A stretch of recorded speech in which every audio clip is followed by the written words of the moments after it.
Charles Austin D coulomb ने charge के interaction पर स्टडी किया था, जिसको हम इलेक्ट्रोस्टैटिक फोर्स कहते हैं। उन्होंने यह एक्सपेरिमेंट टॉर्जन बैलेंस का यूज करके किया था और इलेक्ट्रोस्टैटिक फोर्स का मैथमेटिकल एक्सप्रेशन डिराइव भी किया था। उन्होंने यह एक्सप्रेशन एक पॉइंट लाइक चार्जेस के लिए किया था, मतलब कि जो हम पढ़ने वाले हैं इक्वेशन वो पॉइंट लाइक चार्ज के लिए ही वैलिड होगा। यहाँ पॉइंट लाइक चार्ज का मतलब क्या होता है? पॉइंट लाइक चार्ज का मतलब होगा कि the size of the charge particle is very small compared to the distance between the charges। यानी कि चार्ज का जो साइज है उनके बीच की दूरी के कंपैरिजन में बहुत ही छोटा है, तो हम कह सकते हैं कि वो पॉइंट चार्ज है। उन्होंने बताया कि इलेक्ट्रोस्टैटिक फोर्स चार्जेस के अमाउंट पर डिपेंड करता है और उनके बीच के दूरी पर भी डिपेंड करता है। उन्होंने एक्सपेरिमेंटल डेटा को कलेक्ट किया और फिर उसका मैथमेटिकल एनालिसिस किया और देखा कि electrostatic force is proportional to the amount of each charge. मतलब अगर चार्ज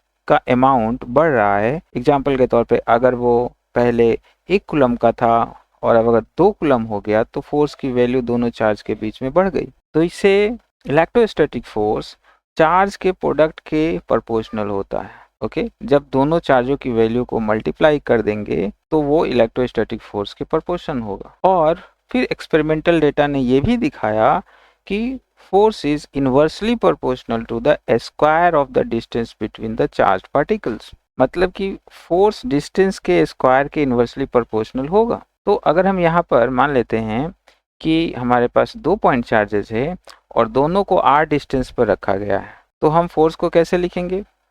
हम फोर्स को लिखेंगे F proportional to Q1 and Q2। यहाँ पर दोनों चार्ज क्या है? Q1 एंड Q2 है। और अगर दूसरा स्टेटमेंट लेकर चले कूलम्स का तो कैसे लिखेंगे? Force is proportional to 1/r²। ये 1/r² का मतलब क्या हुआ?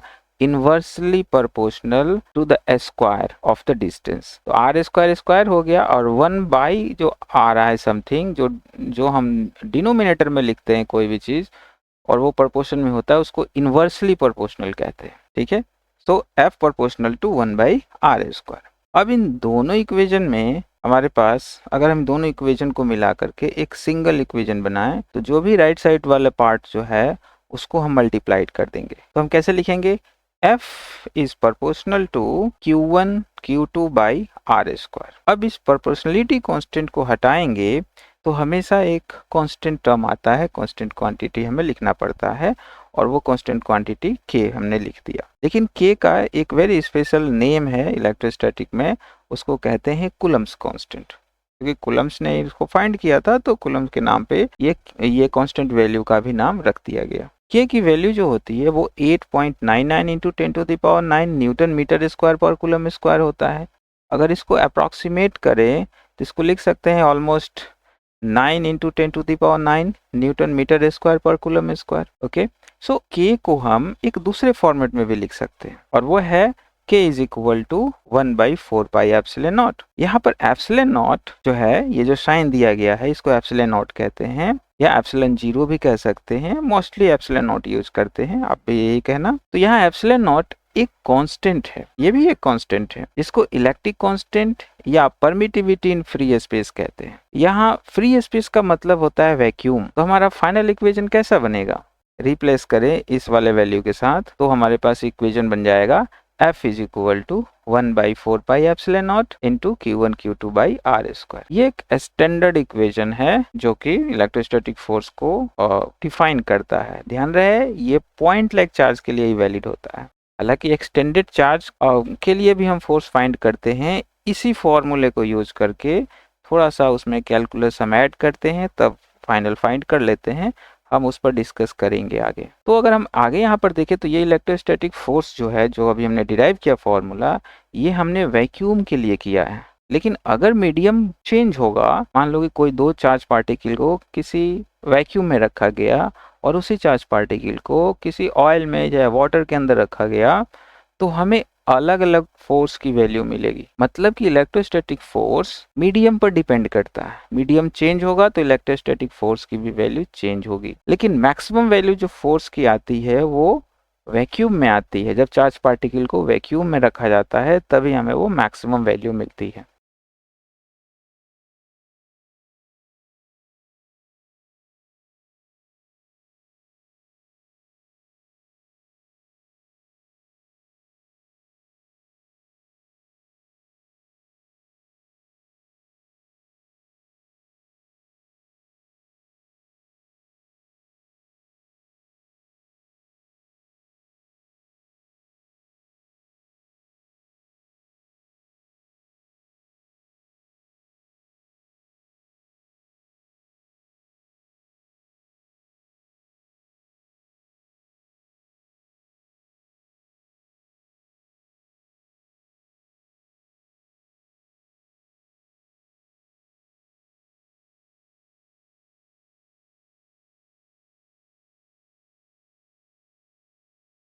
Electrostatic force is a non contact force.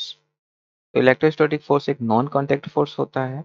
मतलब इलेक्ट्रोस्टैटिक फोर्स जब लगता है तो चार्ज पार्टिकल को कांटेक्ट में रहने की कोई मैंडेटरी कंडीशन नहीं होता है। हो या ना हो, फोर्स तो लगेगा ही, क्योंकि जब चार्ज पार्टिकल एक दूसरे के डिस्टेंस पर रहते हैं तब वो एक दूसरे को एक वर्चुअली इंटरेक्ट कर रहे होते हैं, जिसको जिसको फील्ड कहते हैं। फील्ड के मीडियम से वो इंटरेक्ट कर रहे होते हैं। हम इस टॉपिक को आगे पढ़ने वाले हैं। तो जब वो इंटरेक्ट करते हैं इस वजह से इस पर फोर्स लगता है। तो इलेक्ट्रोस्टैटिक के इस नेचर को हम, इस तरह का फोर्स लगाने के नेचर को हम एक्सनेटेड डिस्टेंस कहते हैं। अब यहाँ पर मॉडर्न थ्योरी पर अगर देखें तो मॉडर्न थ्योरी कहती है कि इलेक्ट्रोस्टैटिक फोर्स एक वर्चुअल चार्ज पार्टिकल के एक्सचेंज की वजह से होता है। ये वर्चुअल चार्ज पार्टिकल को हम एक एनर्जी पैकेट ऑफ एनर्जी की तरह हम ट्रीट कर सकते हैं कि एक एक पैकेट है जिसमें एनर्जी भरा है और वो एक चार्ज पार्टिकल से दूसरे चार्ज बॉडी की तरफ क्या हो रहा है कि मूव कर रहा है, और फिर दूसरा चार्ज पार्टिकल से पहले चार्ज पार्टिकल की तरफ एक दूसरा जो पैकेट है वो मूव कर रहा है। वो दोनों ही एक दूसरे को एक्सचेंज कर रहे हैं, वो वर्चुअल पार्टिकल, जिसको फोटोन कहते हैं। तो इस एक्सचेंज की वजह से इन दोनों चार्ज पार्टिकल पर फोर्स लगता है। ओके, सो पॉइंट क्या है यहाँ पे? पॉइंट है कि इलेक्ट्रोस्टैटिक फोर्स एक नॉन कांटेक्ट फोर्स है, कांटेक्ट में नहीं रहे तब भी वो फोर्स लगाएगा। अब नेक्स्ट पॉइंट देखते हैं। नेक्स्ट पॉइंट है electrostatic force is attractive as well as repulsive force. Electrostatic force attractive भी होता है और रिपल्सिव भी होता है। हम इस कॉन्सेप्ट को पहले भी डिस्कस कर चुके हैं कि like charges repel each other and unlike charges attract each other।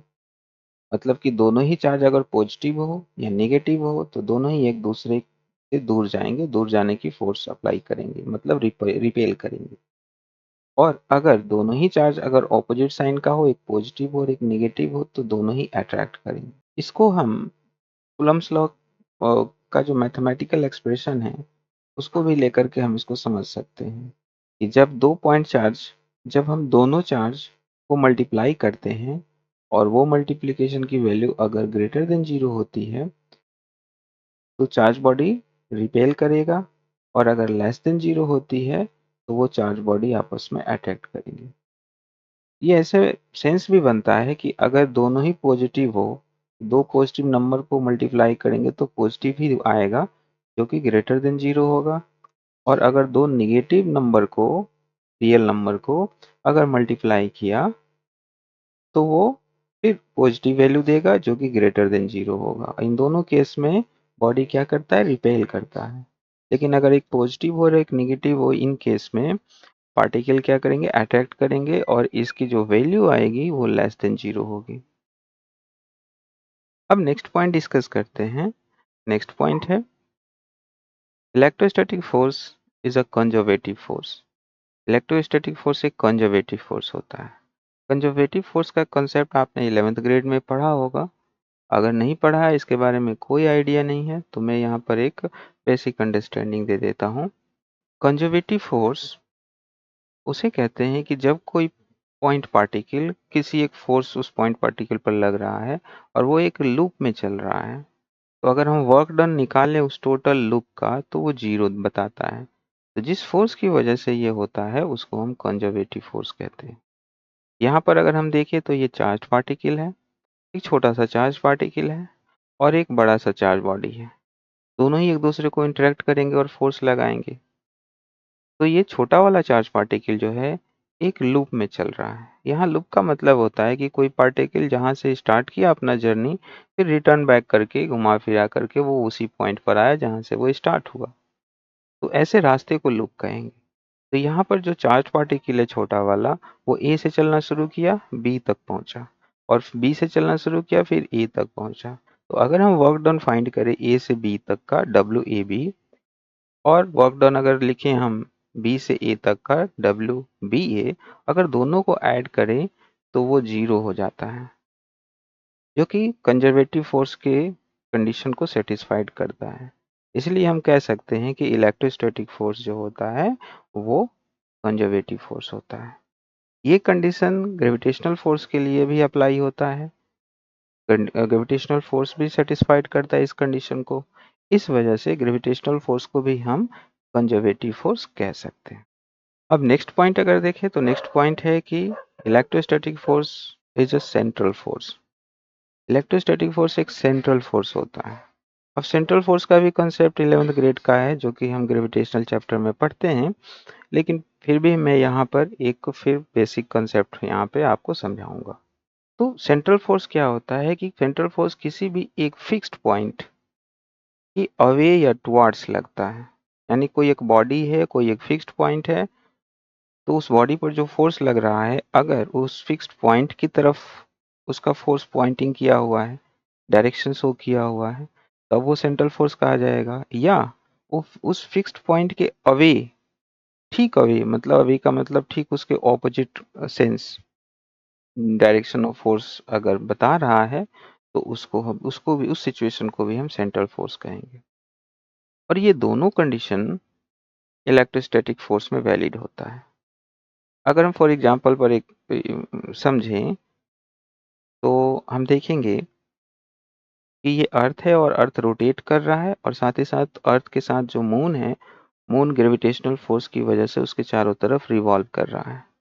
तो अगर अर्थ के सेंटर को हम फिक्स्ड पॉइंट ले लें तो ग्रेविटेशनल फोर्स जो मून पर लग रहा है वो अर्थ के सेंटर के टुवर्ड्स में लग रहा है, तो ग्रेविटेशनल फोर्स एक सेंट्रल फोर्स कहा जाएगा। उसी तरह अगर हम देखें चार्ज के बारे में तो लेफ्ट साइड वाला जो चार्ज को अगर हम फिक्स्ड कर लें कि पॉजिटिव चार्ज है, तो राइट साइड वाला चार्ज जो होगा अगर पॉजिटिव होगा तो राइट वर्ड डायरेक्शन में शो करेगा डायरेक्शन। मतलब लेफ्ट साइड के रेफरेंस में वो अवे फ्रॉम द सेंटर के कॉन्सेप्ट को वहां शो कर रहा है। वही अगर नेगेटिव चार्ज होगा तो टुवर्ड्स द लेफ्ट पॉइंट और द फिक्स्ड पॉइंट। तो इस तरह हम कह सकते हैं कि इलेक्ट्रोस्टैटिक फोर्स एक सेंट्रल फोर्स होता है। जब दो चार्ज पार्टिकल आपस में इंटरेक्ट करते हैं तो दोनों ही फोर्स एक्सपीरियंस करते हैं और ये दोनों ही फोर्स आपस में इक्वल होते हैं और ऑपोजिट डायरेक्शन के होते हैं। चाहे जो भी अमाउंट का फोर्स हो, दोनों ही चार्ज पे जो फोर्स के अमाउंट होगा वो सेम होगा और ऑपोजिट होगा। तो इस तरह हम कह सकते हैं कि ये दोनों ही फोर्स न्यूटन्स के थर्ड लॉ अगर अप्लाई करें तो ये एक एक्शन रिएक्शन पेयर बना रहे हैं। यानी F12 जो होगा वो उसको अगर एक्शन ले लें तो F21 को रिएक्शन कह सकते हैं।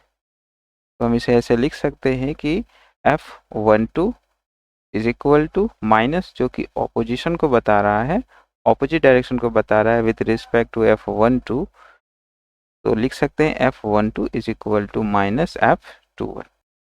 अब हम मिलते हैं अगले वीडियो में जिसमें हम सुपरपोजिशन प्रिंसिपल और कैसे इलेक्ट्रोस्टैटिक फोर्स को वेक्टर फॉर्म में लिखेंगे, इन दोनों कॉन्सेप्ट को लर्न करेंगे। Thank you.